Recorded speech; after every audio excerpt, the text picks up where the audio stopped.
mada yangu ni wajibu wa mwanaume ndani ya kanisa, ndani ya familia na ndani ya jamii. Sasa ni wewe kuanza kuweka nini, lakini yote tutayazungumza. Kama utaanza kusema ndani ya familia ukaenda ndani ya kanisa na jamii, sio mbaya, lakini tutakwenda katika engo zote tatu. Ni kuombe ukae mkao wa kula, tusikilizane, na mengi nitakayozungumza nianze kuwataka radhi, kwa sababu mara zote tutazungumza mambo magumu kidogo, kwa sababu tuko wanaume watupu, wala haina tatizo. Masista wetu hawana shida, kwa sababu kwa sehemu karibu 90% ni walezi, wanakaa na ni walezi, hata kama hawana watoto, ni wanaishi maisha ya useja, lakini 90% ni walezi. Hata haya ninayoyazungumza mengine wanayasimamia na kuyasema. Kwa hiyo nianze kuomba radhi. Sisi tuliokulia pwani, kuna neno moja tunatanguliza, tunasema ashaku msimatusi. Kwa hiyo hata kama jambo litakuwa na ukali kwa kiwango gani, ni kuombe tuyane radhi katika namna moja ama nyingine. Ni lazima tuseme ili tupone. Engo ninayotaka nianze ni kuzungumza juu ya wanaume. Tunapozungumza uwaka, tunazungumza nini? Tukisema uwaka, ni utume wa wanaume wa Katoliki Tanzania, ambapo sio utume wa jana ama wa leo.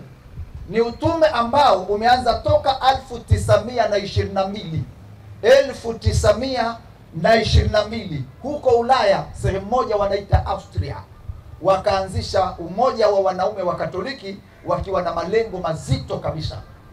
Lakini kwa kawaida jambo ambalo ni laheri, jambo ambalo linakwenda kutishia mustakabali wa kishetani, halisongi sana mbele, huwa linasongwa na milima na mabonde.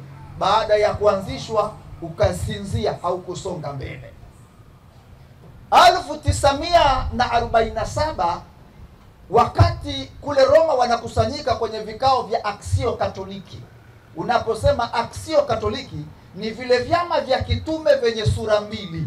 Sura ya kwanza ni ya kiimani na sura ya pili ni ya kijamii, kwamba mbali tunasali, lakini tuna wajibu wa kuisaidia jamii bila kujali dini zao. Vyama hivyo kwa ujumla wake vinaitwa Aksio Katoliki. Wakati wanajadili mwaka 1947, wakakumbuka kuna umoja wa wanaume ulioanzishwa, na wenyewe tuuzungumze.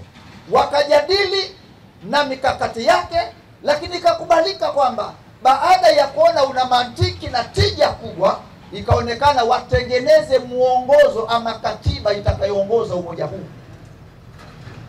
Ndipo 1948 ikatengenezwa katiba maalumu inayowasimamia wanaume ndani ya kanisa Katoliki, ikitaja na makao makuu ya wanaume wa Katoliki ni kule kule Vatican, Roma. Manake si utume wa masihara, ni utume ambao hata makao yake makuu uko jikoni. Na wakati wanatengeneza hiyo katiba yao, walikuwa hawaitwi uwaka kama tunavyoita hivi. Walikuwa wanaitwa International Council Catholic Men, ICCM. Walikuwa wanaita hivyo kwa maana ni baraza la wanaume wa Katoliki. Kwa hiyo ilikuwa inajulikana hivyo. Kwa hiyo 1948 katiba ikawekwa rasmi. Lakini katiba ile ikawapelekea kutembea huku na huku kwa lengo la kuimarisha wanaume hawa. Katika maisha hayo ndipo 1950 chini ya Baba Mtakatifu Papa Pio wa 12 wakatangaza rasmi utume huu wa wanaume wa Katoliki kwamba ni utume rasmi ndani ya kanisa Katoliki, na mikakati ya kwanza kueneza kwenda mahala kaanzia pale 1950.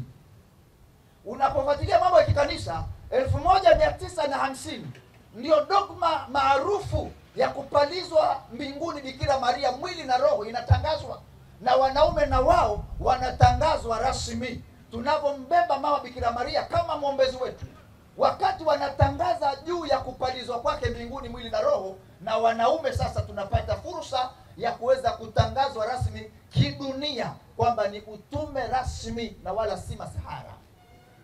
So hivyo tu, wametangaza 1950, wakaja Afrika namna ya kuweza kuleta utume huu.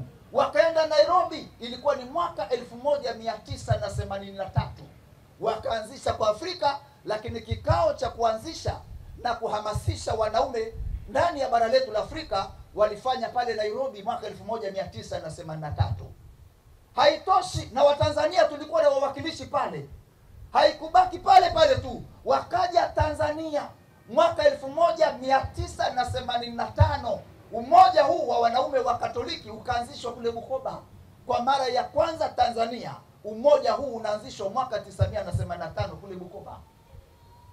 Lakini sio hivyo tu, kwa Dar es Salaam mwaka uliofuata 1986 ndipo Dar es Salaam na sisi tukaanzisha umoja wa wanaume wa Katoliki.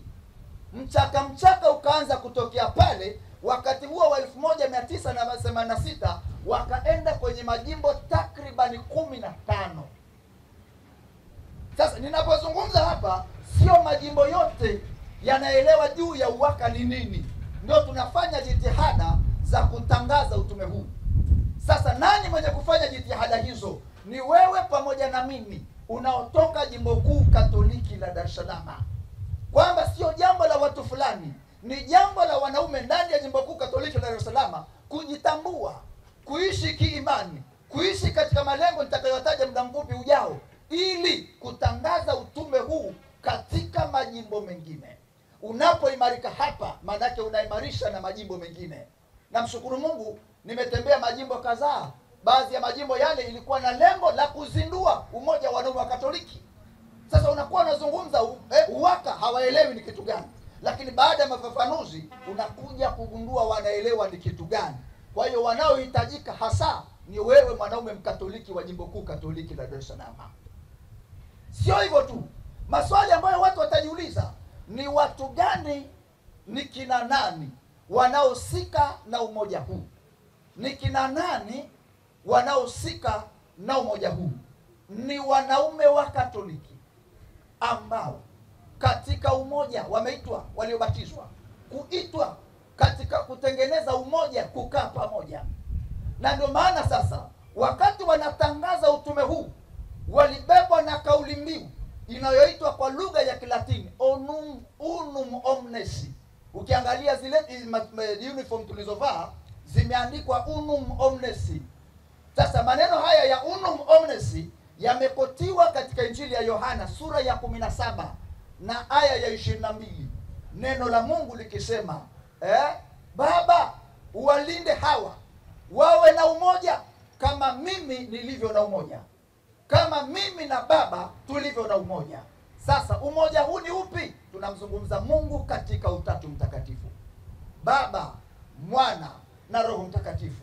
Ni utatu usiogawanyika. Yoyote katika hawa utakayemtaja, maana yake unamtaja Mungu mkamilifu. Na bahati nzuri, Dominika zinazofuata hapo mbele tutakwenda kusherehekea Utatu Mtakatifu. Katika umoja huu wa Baba, Mwana na Roho Mtakatifu ndio umoja ambao wanaume wa Katoliki tunaitwa kukaa kwa umoja wetu, kusaidiana. Kusaidiana kwa namna gani? Wewe ni mwanaume Mkatoliki, uko kwenye jumuiya, uko kwenye familia. Unapoona mwanaume mwenzako anakwenda nje ya utaratibu, ni wakati wa wewe kukaa naye, kusema naye, kumshauri, kumtia moyo arejee katika mstari, asonge mbele. Unapoona mwanaume mwenzako ndani ya familia, ndani ya jumuiya haendi vizuri, hebu jua sababu ni nini. Sababu ni kitu gani? Kutengeneza umoja huo. Mwanaume mwenzako anapoathirika katika masuala ya aina mbalimbali, ima ni ulevi, ima labda pengine uchumi wake umeyumba, ni wajibu wetu sisi kwa umoja wetu, kuanzia ngazi ya jumuiya, ngazi ya kanda, ngazi ya parokia, kumwangalia kwa jicho pevu. Katika kumwangalia huko kwa lengo la kumsaidia. Na wakati huo ninapozungumzia kusaidiana, sio kusaidiana fedha tu. Wakati mwingine kusaidiana hata kwa mawazo, kusaidiana kwa ushauri, apige hatua. Lakini sio hivyo tu, umoja huu unasadifiwa na uwajibikaji wetu sisi. Kwa vipi? Unaposhiriki katika makusanyiko mbalimbali ya kwenye jumuiya, mikusanyiko mbalimbali ya sala, kuna wanaume ambao wanapoangalia makusanyiko yale na wakaona makusanyiko haya wanaume wenzetu wapo, tena wenye hadhi kuliko chochote, wenye hadhi kuliko mimi, wanasema aha, kumbe hata kwenda kwenye jumuiya sio jambo la wanawake na watoto. Hapana, kwenda jumuiya ni jambo la wanaume wenzangu. Anatoka kwenye uvivu na yeye anajiunga na wenzake. Umoja huu uko hivyo. Kwa hiyo malengo ya umoja wa wanaume wa Katoliki ni pamoja na kutengeneza umoja huo. Jambo la pili ambalo linabeba wanaume wa Katoliki, jambo la pili ni kumtangaza Kristo. Kumtangaza Kristo katika maisha yetu ya familia. Kumtangaza Kristo katika maisha yetu ya familia. Kivipi? Hapa ndio maudhui kubwa na eneo kubwa nitakalobaki kwa sehemu kubwa. Kumtangaza Kristo katika maisha yetu ya familia. Familia yako wewe mwanaume iwe ni familia ya mfano itakayosababisha mwanaume mwenzako aifunze familia yake kupitia familia yako. Tunapoona mwenendo wako kama baba kwenye familia, tuseme naam, kwa baba huyu nalo la kujifunza katika eneo lake. Ninapoona watoto wako namna walivyo kwenye familia, nasema kweli wanangu, hebu mjifunze kwenye familia ile. Angalia nidhamu waliokuwa nayo, angalia uwajibikaji waliokuwa nao, angalia namna wanavyoheshimu, angalia namna wanavyowajibika.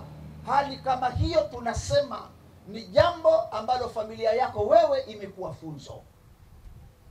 Sio hivyo tu, katika eneo la familia lazima tukae kwa sehemu kubwa, kwa sababu ni sehemu ambapo hapa pamepigwa kwa kiwango kikubwa. Kivipi? Tunapokuja sasa kuingia ndani katika mada yetu, huwa tunasema hivi: mwanaume wewe usipojitambua ukasimama kwenye nafasi yako, eneo hilo, kama ni familia lazima itayumba, kama ni kwenye jamii lazima itayumba, kama ni kwenye kanisa lazima patayumba. Maana yake mwanaume usiposimama imara, anguko linapatikana. Maneno haya ni ya msingi na uyapigie mstari. Tumsifu Yesu Kristo. Tumsifu Yesu Kristo. Narudia tena, mwanaume usiposimama kwenye eneo lako, anguko linapatikana. Na katika hadidu za rejea kwenye eneo hili tumeaminiwa sana wanaume kupitia maandiko matakatifu. Ukisoma Biblia kuanzia kitabu cha Mwanzo mpaka Ufunuo, waliotajwa kwa sehemu kubwa ni wanaume. Haimaanishi wanawake hawana thamani, wana thamani. Lakini kwa nini wametaja wanaume? Ni kwa sababu wao ni viongozi. Kiongozi asiposimama kwenye nafasi yake, taasisi inayumba. Sio hivyo tu, kikanisa wanaume tumeaminiwa kwa kiwango kikubwa. Waazimishaji, makuhani wetu bado ni wanaume. Connection kubwa baina ya Mungu na mwanadamu imewekwa, Mungu ameiweka zamana kwa mwanaume. Sababu hiyo peke yake inapelekea tuwe na deni kubwa sana. Na ndio maana ninarudia kusema, usipojitambua na kusimama kwenye eneo lako kama mwanaume, familia inayumba, jamii inayumba, kanisa halisongi mbele. Nisikilize vizuri kwa makini. Mwambie mwenzako sikiliza kwa makini hapa. Mguse bega lake kidogo, hata kama anasinzia, mwambie sikiliza kwa makini kwenye eneo hilo.